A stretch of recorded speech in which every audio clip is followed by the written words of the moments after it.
tombony ho an'ireo tanora tsy anasa misy 20 aty amin'ny distrikany Betioka Atsimo izao fa avy tany fiofanana fananganana trano-tsekoly mahatohitra rivodoza izao. Ny projet Himo Bâtiment BIT no tantsoroka na avy tana izany ary dia tafiditra ao anatin'ny vinan'ny filoham-pirenena Andry Nirina Rajoelina izao fampiofanana tanora izao. Izany fanifanana tanora izany moa dia efa ao anatin'ny vinany filoham-pirenena Andry Rajoelina araky ny tanterahintsika eto anivy ministera anio dia ny anifanana tanora maro ary ny tanjotsika dia hisy tanora voaofana hatramin'ny 5 hetsy mandra-piavy febroary 2024. Nanamafy ny ministra teto fa tsy ho resaka fahatrana intsony no ampalaza ny faritra ty Atsimo fa dia ho resaka fampandrosoana amin'izay.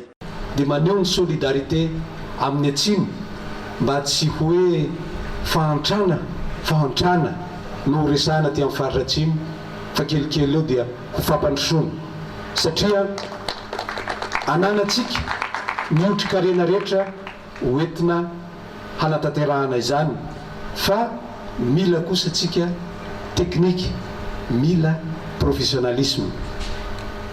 Ka izany no afahako miteny eto sy misaotra indrindra ny OIT tamin'ny fampianarana teknika sy ny fanifanana arakasa izay nataony.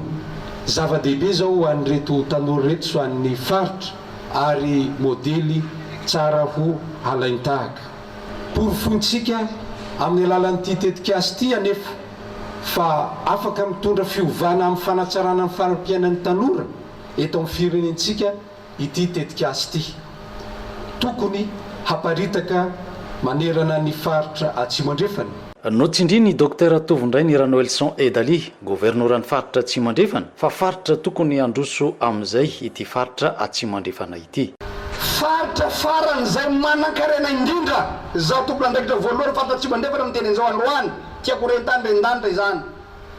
Manana ny otrikareana rehetra ny faritra Atsimo andrefana ary zay ro ivolagnana isan'andro hoe faritra tokony handroso voalohany. Tonga zany fotoana amin'izao fitondrany filoham-pirenena Andry Rajoelina zao ny hampandrosoantsika azy. Omby andraiky nisy naky an'izany ta Betioka eto. Ny faritra Atsimo andrefana dia anisany faritra voalohany manakavononana hampandroso ny faritra ato aminy ary izany dia ikelezanay aina antoandro amanalina iavianay tetezanay ny distrikta iaby reo ka tsy zahay agnateran-kirakôro tsy haitsintsake avy eto narandroa monsieur le ministre vonona zahay ato Betioky vonona zahay ato faritra Atsimo andrefana hagnatsara sy hanamafy ny traikefa zay nomenareo ka santana bavarano zao 20 mianadahy zao fa mino zahay fa 200 mianadahy gn'andeny magnaraka eo. Aorianan'izao famoahana amin'ny fomba ofisialy sy fanolorana mari-pakasitrahana ireto tanora ireto izao dia afaka mandray asa avy hatrany izy ireo.